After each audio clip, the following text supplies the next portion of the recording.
Yes, hello and welcome everybody once again to MoDXtra Games and Collectibles. It's time for another action figure review on the channel. And as you can see on the screen right now, today's installment, we're going to be taking a closer look at the G.I. Joe Classified Series Cobra Techno-Viper figure.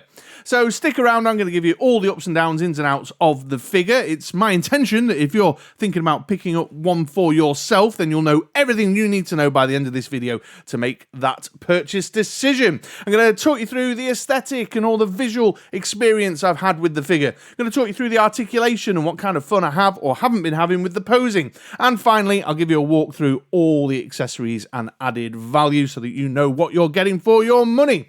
So by the end of this, you'll hopefully be able to make a decision as to whether you want one or not. But before we get into that, let's jump into the past and visit past Chris as he cracks open the Techno-Viper for the very first time when it arrived on my doorstep. All right, see you later, folks. Okay, then let's get the Techno-Viper unboxed, shall we? So we can see its windowed packaging. We've got the Techno-Viper and all his goodies on display through the window. Lovely little bit of artwork down here in the right-hand corner. Cobra, G.I. Joe Classified Series, and it's the Cobra Techno-Viper. There's the front. Then on the back, we can see the Techno-Viper is 117 in the line. Got the artwork here showing off the Techno-Viper doing Techno-Viper-y things in Korea, Japan. Somebody let me know what language this is. Anyone who speaks the lingo. A burning tank in the background there. That's kind of cool. Is that an Easter egg? Not sure.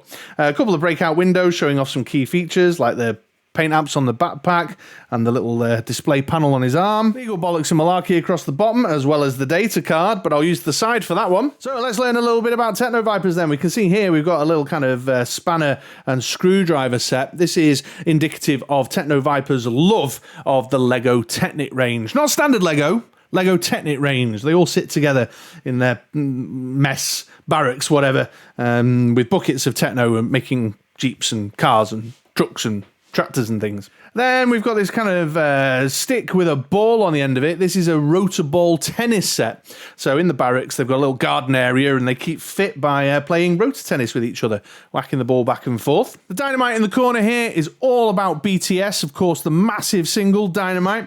Techno-Vipers, all of them, not a single exception, love BTS. They're into K-pop, and that's what they listen to while they play Rotorball. And then finally, we've got this little castle here. This is part of Cobra's recruitment, actually. So when they recruit Techno-Vipers, they exclusively recruit chess grandmasters to be Techno-Vipers. So but you didn't know that. Then here on the other side, we've just got a larger representation of the artwork from the front. Kind of fun. Again, Techno-Vipers doing Techno-Viper-y things. QR code, all that bollocks. So yeah, let's get him open.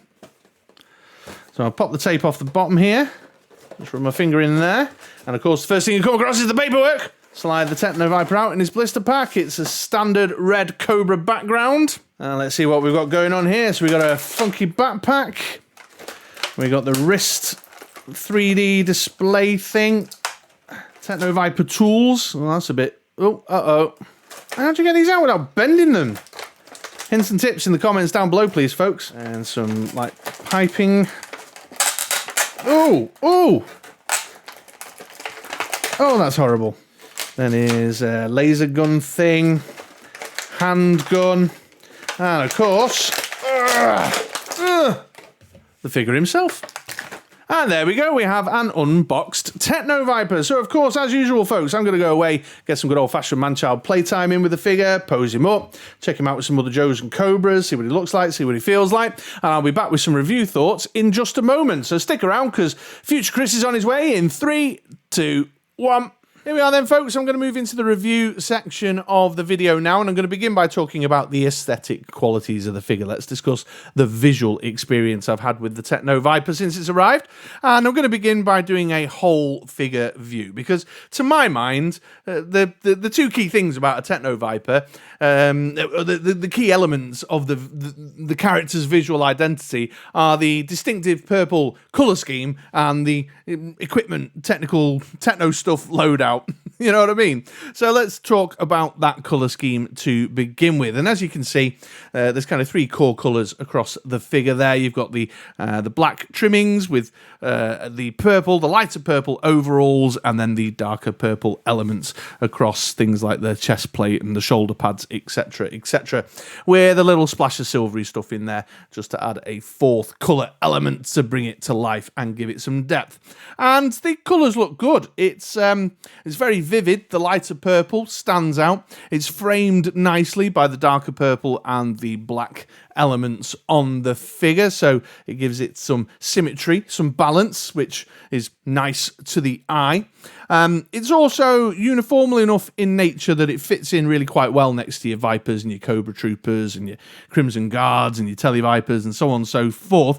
It fits in quite well, but it's got its own identity and its own shelf presence there as well. So that's all good to see. The colour scheme is clearly very vintage inspired with the purple choices and the silver trimmings all the way down to the silver Cobra logo paint app on the chest plate there. But there you go. There's your whole figure view, just to kind of soak in the colour experience and the overall figure experience. Let's dive in a little bit closer now. Okay, brought him a little bit nearer to the camera then so we can inspect the finer details, and we can see all this lovely sculpting going on to really give the figure some texture and some depth. The helmet's a nice sculpt. We can see all the sculpting detail, all the shapes, the contours, all this extra kind of sculpted in trimmings and contour lines in the helmet there. Got the grille across the front, nicely broken up by a number of different colour paint applications. The silver stripe across the top there, the black sections, then the glowing green eyes, which give it quite a nice menacing look and feel to it. Those 2 glowing green eyes mounted on that kind of black visor piece there, but brought to life even more by the silver across the front. And then that's continued all the way through the figure, so you can see all the sculpting detail here in the chest plate, things like these techno tubey, pipey things have got metallic silvery paint applications on them, and with all the grooves individually sculpted in. I mentioned before the silver Cobra logo applied as a paint application on the front and not a decal. More sculpting detail to give it some texture and some depth here on the side. You can see on the shoulder pad all these little kind of panels and plates that make up the shoulder pad, and then all nicely riveted in with the bolts. And then of course you've got these kind of Techno-Viper gauntlets here with this lovely little display screen and sculpting details all the way down into the gloves, which is the same on both sides. This is the right hand side too, you can see there. I tried to get these like really zoomed in and in focus, but I couldn't. My camera just couldn't handle it. But that one just says Cobra and a load of like gibberish, and this one's got like a swirly, scanny thing going on. Through the overalls, the uniform, you can see all the texture detail, the creases, the folds, the seams, so on and so forth. There's some added bits and bobs here and there as well to bring it further to life, like the canvas design on the thigh strap there. He's got the leathery boot look on the boots. This over-the-top belt across the middle is a bit bland, a bit plain. There is some sculpted detail in there, but as I've said many, many times, a simple touch that would really benefit G.I. Joe classified figures is a bit more going on with these ancillary pieces. Like if that buckle there and this clasp here had a little paint application on them, it would just give it a little bit more finish, but, you know, maybe they run out of budget for silver paint or something. But it's also got a bit of a plasticky look and feel that sort of stands out atop the rest of all this kind of creases and texture details and the more matte look of the armor and stuff. And then you've got this really kind of plastic shiny belt across the middle, which is a shame. This floats a bit as well. I've had to fiddle with it a few times to get it to sit nicely on the figure. One detail I wanted to point out, it doesn't particularly bother me, but I know it bothers some people, so I was going to take a moment just to highlight it. Because of the knee pads and the black colour of the knee sculpt, but the purple colour of the uniform, you can see that the articulation points here on the back of the legs are black, and because it's black on purple, it really stands out. That's not something that I'm too fussed about, particularly on legs. It bothers me a bit more sometimes when it happens on elbows, but not so much on legs. But I'll just take a moment to highlight it because I know for some people that's like a little fine detail element that can be frustrating. So in terms of aesthetic, in terms of the visual experience, I'm going to give the Techno-Viper a thumbs up. I like the colours, I like the sculpt detail, I like the balance between the vintage inspiration, but the more modern reinterpretation, the update, if you will. And I like the balance of uniformity across your Cobra kind of soldiery range, but with its own personality as well. So it's all thumbs up for me on that front. So with that said, let's now take a look at the articulation, shall we? And it's a standard G.I. Joe Classified Series articulation scheme, to be fair. So if you've had G.I. Joe Classified in hand, you're very familiar with that, you might want to fast forward this section. There's a couple of minor quirks, but nothing to write home about. So zip on ahead to the accessories section if you like. I'll sacrifice the average view duration for you lovely folks. But if you're new to G.I. Joe Classified or you're interested in seeing some of the more quirkier elements, then stick around. I'm going to start at the head here. So there's definitely a ball inside the head, but I don't know if there's a ball at the base of the neck as well, because that scene is pretty static. What I will also say is that the head articulation seems quite limited. So that's your down, which from the angle of the camera looks like it's just looking straight on, doesn't it? Because it is more or less straight on. There's very little down. That's your up, which again is pretty limited there. You can go all the way around, full Exorcist 360, and you can do a little bit of tilting and stuff there. But it's the head movement is a bit limited on the up and down. This is because of the way they've sculpted the back of the helmet there by the neck. Moving down into the main body, we'll go to the shoulders there. There's a butterfly joint giving you a bit of shuffle forward and back. Peg and hinge, you can go all the way around 360, and you can get it up in theory, but you need to fiddle around with the shoulder pads to make it possible, and that's about as high as you can get without it warping and making these look funny. They have clipped the shoulder pads on with a little gap in there, so there is space to do a little bit of manipulation, but it looks weird. It kind of raises them up like a bad 80s shoulder pad jacket. There's a swivel there as well at the top of the bicep and tricep. Double elbow that'll get you up to there. The Techno gauntlets are loose, so they can move around. I don't know if that's actually an articulation selling point or just something to do with the way they've slammed them on. And then the hands are the standard pegged hands in there, so you can swivel them all the way around. And then both the right and the left hand have got the forward and back hinges there in the palm. Moving down into the torso, you can see the ab crunch there, which gives you a bit of movement forward and quite a bit of movement back. As a little aesthetic side note, this is quite nicely disguised in there. It doesn't stand out quite as much as it does with figures sometimes because of the way that the chest plate kind of comes down across the front here, and then you've got this pipe in there, which sort of disguises a little bit of the ab crunch there, so it doesn't stand out quite as egregiously as it has done on other figures in the past. And then we've got the ball in the waist, giving you some swivel and turn, lots of motion there. Mine is a little loose. I don't know if you can see that, if I just sort of knock it on the bottom.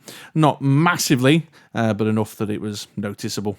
Moving down into the groin area, it's the standard G.I. Joe Classified Series drop-down joint, which means you've got pretty good movement forward.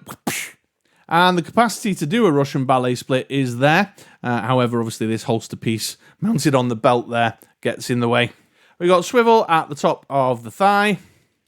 Double knee that gets you up to there. Boot cut at the top of the boot line. And then the standard hinge and rocker on the ankles, giving you a good range of motion there.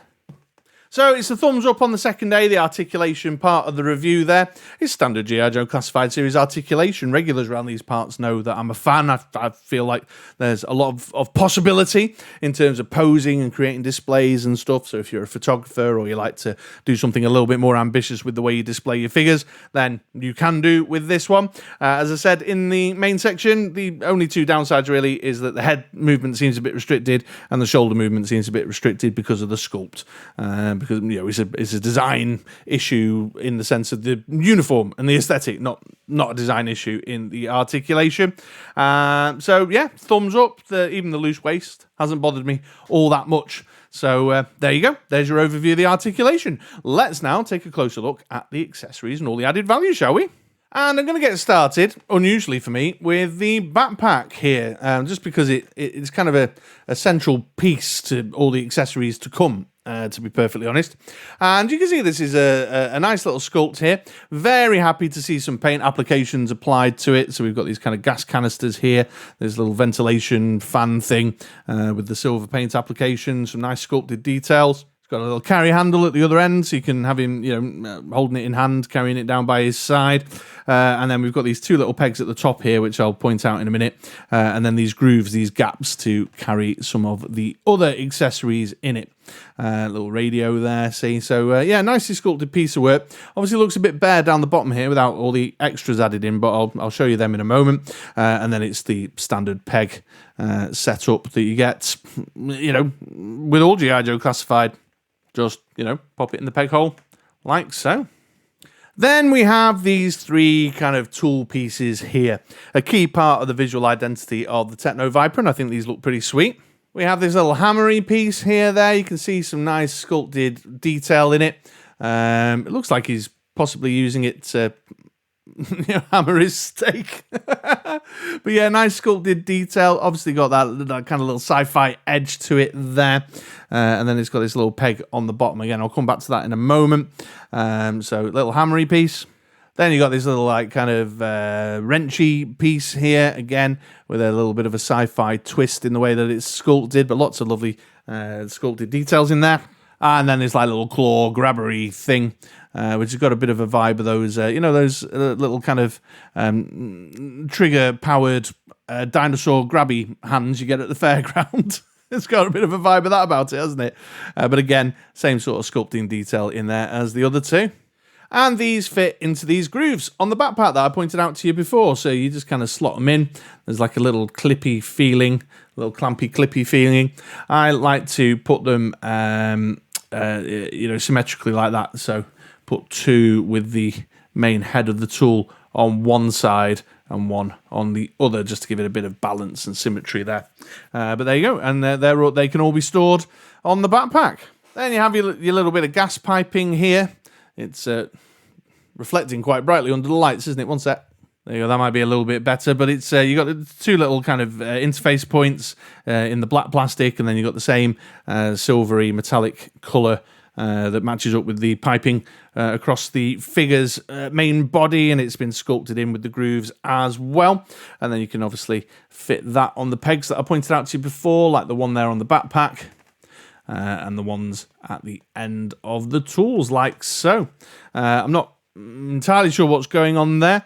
I suspect these grippy hands are gas-powered or something. And you've then obviously got one on either side of the backpack, depending on which hand you want to put the stuff in. Then we have this fun little piece. So it's like a little holographic projection of Techno-Viper, techno-information-y things that shoots out of his gauntlet and allows him to scan for Joes to kill or detect rare substances to make, dangerous sci-fi type weapons and things out of. Looks like there's a little bit of statistical analysis going on in there as well, with some PowerPoint slides being prepared. Some graphs and stuff, just some performance data maybe. I don't know. Little speedo up here. I'm not sure, but it's kind of fun. It's in this this kind of transparent red colour, obviously to bring that idea of it being a kind of projection, holographic projection to life. All this stuff though is sculpted in. I can run my fingernail over it, and it's been sculpted in, so it's a lovely little touch. And then it's got a little peg there at the bottom, which fits into the holes that you may have noticed in the gauntlets earlier on. I didn't point them out when I was doing the aesthetic part of the review, but you may have noticed them. And this plugs into those. The peg hole there at the back, and you just plug it in like so. And then obviously angle his head like he's looking at it. And then put his hand behind his head like he's scratching it, as if the data makes no sense. Then on to the weaponry selection. The Techno-Viper's got his techno laser rifle-y thing.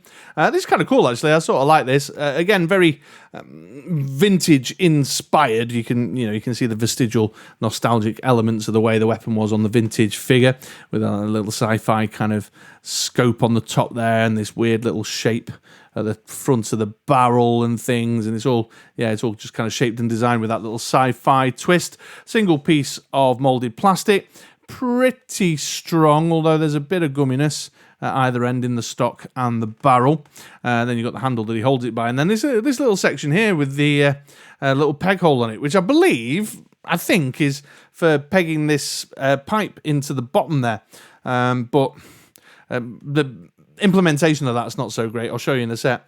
But yeah, pretty standard, G.I. Joe gun, but just something a little bit different. And again, something else, as I said earlier, in terms of the loadout that contributes to the visual identity and personality of a Techno-Viper. So I've put his rifle there in his right hand, and I've moved the top of this piping over to the right-hand side. And if I just sort of pop that out off the hammer tool that I had it on and try and swing it round, you can see it's just not long enough. So if I wanted to have him like in a sort of shooty, holdy pose, something along these lines, I've not fine-tuned it, but you get the idea, then it just doesn't, it's very tight, it doesn't quite reach around properly, it's very tight underneath here. I've also tried swinging it through the other side, maybe bringing it underneath like that, and you can see the same problem there. It's just not a great fit. So I've been using it without plugging this into the rifle. I've been just sort of using it, plugging it into the tools at the back here. I think that's better. Although one other little side note, forward and back hinges rather than up and down hinges on the hands mean that it's a bit tricky to get a nice shooty pose. I've sort of been having him shoot from the hip, a bit more like that. And then finally, just a little bit of small arms. He's got a pistol there. We've seen this pistol design in G.I. Joe Classified Series before. And that goes on the thigh holster there, like so. So overall, it's a thumbs up on the accessory selection. I do believe that it adds value to the figure. As I mentioned right at the top of the video, it's part of the visual identity, and they've put it together in a way that does contribute to that. A world of possibility when it comes to getting him displayed and posed up, or taking pictures of him with all these various tools and different configurations that you can go for, and what you can have him tinkering with and messing about with and stuff. I enjoy this quite a bit. Nice bit of flavour. Bit of added character to the way that the Techno-Viper works and runs. My only criticism is the fact I can't get the tube to fit the gun properly. So overall, I'm a happy chappy, and very into the range of possibilities it gives me. So yeah, good accessory selection, adds value. And here we go, folks. Here's the Techno-Viper going around on the turntable, so you can get the full 360 view. The pose I've gone for there, I have to confess, I copied off a Shooting the Galaxy promo shot because I liked it, although his looks way better than mine, but I wanted to feature the little holographic display thing. So he's checking his info, finding Joe's to get into some trouble. But overall, yeah, final thoughts, happy with the figure. I'm less buzzed about the army builders than I am about unique characters of late, but I've had a lot of fun with this one, enjoyed it. The Techno-Viper just has a lot of personality about it, and a little bit more of a kind of unique place in that Cobra army builder lineup, and for that reason I found it quite engaging. All the various different tools and stuff, and the way that you can use them has opened a world of possibility in terms of displaying and posing, and I've taken a few fun photos. I've got a 1-minute showcase coming down the pipeline as well, that's sort of demonstrating some of the stuff I've done with it. And yeah, well, what more is there to say? It's just a good, solid chunk of G.I. Joe Classified that absolutely fits its purpose. And there's a lot to like. Least of which is the fact they put paint applications on the backpacks, which they should do with every single one. So there we go. Okay, well, I hope you found this useful. If you are thinking about picking up a Techno-Viper, then I trust that this has been thorough enough to help you make that purchase decision and decide whether it's worth splashing your cash on. If you have found it useful, give it a thumbs up. If you found it unuseful, then by all means hit the dislike. But what I'd recommend is hitting the dislike button twice, just to be sure. You know what I mean? Just to make sure. Otherwise, thanks for watching. It's been an absolute pleasure to have you with me here today. Take it easy. I hope you have a great day, great week, and I'll see you around these parts again sometime soon. All right, ta-ra now, folks.